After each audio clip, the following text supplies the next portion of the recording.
आज भीम ब्रिगेड महाराष्ट्र संघटनेच्या वतीने तो अनिल मिश्रा जो आहे नीच वृत्तीचा जातीवादी मनुवादी, त्याने डॉक्टर बाबासाहेब आंबेडकर आणि भारतीय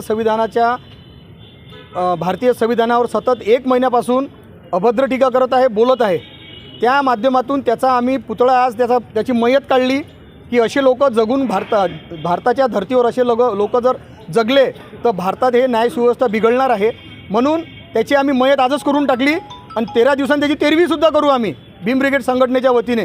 जर त्याच्यावर देशद्रोहाचा गुन्हा दाखल झाला नाही तर आम्ही 13 दिवसानंतर त्याची 13वीसुद्धा करू।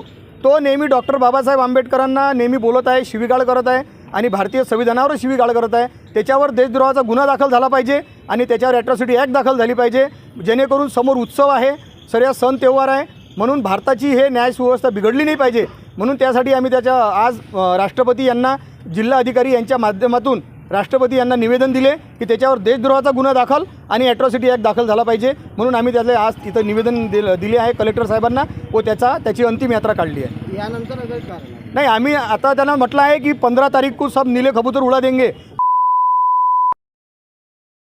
तर हे आम्हाला उडवणारे या जगात पैदा झाला नाही, कारण की आम्ही बाज आहो, बाज।